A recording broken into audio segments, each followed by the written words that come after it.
Γεια σας, είμαι η Ντέμπι και καλώς ήρθατε στο κανάλι μου. Σήμερα θα φτιάξουμε αυτό εδώ το καταπληκτικό ελεφαντάκι από ρητίνη.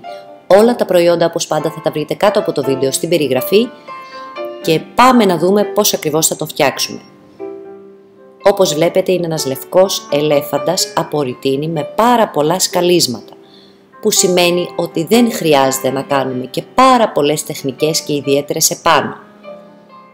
Για αρχή θα βάψω όλον τον ελέφαντα με μαύρο χρώμα κυμολίας.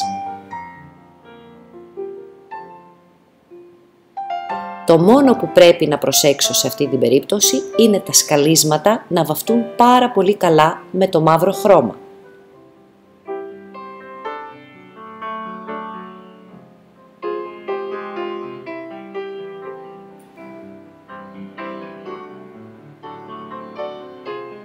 Το αφήνω να στεγνώσει.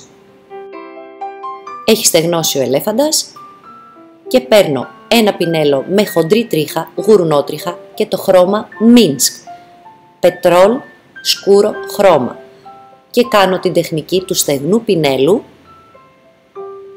σε όλο τον ελέφαντα. Επιμένω περισσότερο φυσικά στα σκαλίσματα.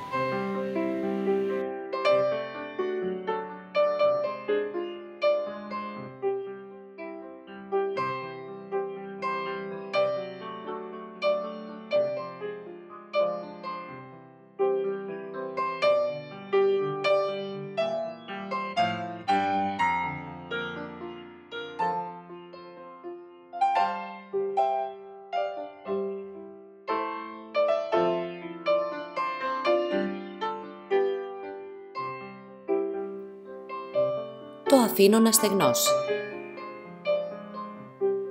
Έχω επιλέξει για φινίρισμα το κερί.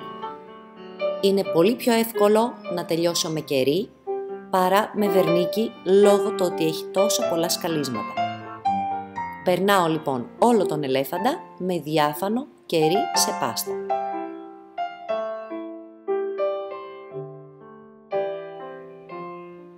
Το αφήνω να στεγνώσει πάρα πολύ καλά και τώρα το χρήσωμα. Έχω επιλέξει το Pal Gold και το Copper. Θα χρησιμοποιήσω εναλλάξει και τα δύο χρώματα και τα εφαρμόζω όπου υπάρχουν σκαλίσματα. Δηλαδή σχεδόν παντού.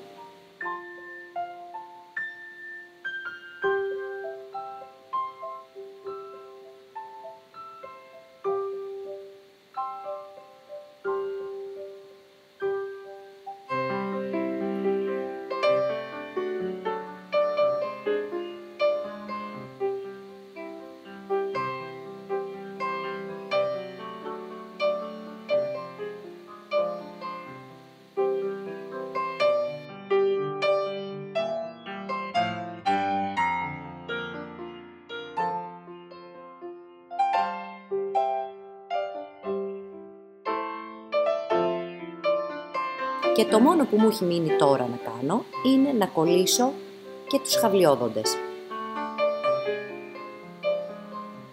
Και ο ελέφαντας είναι έτοιμος. Ευχαριστώ πολύ που με παρακολουθήσατε.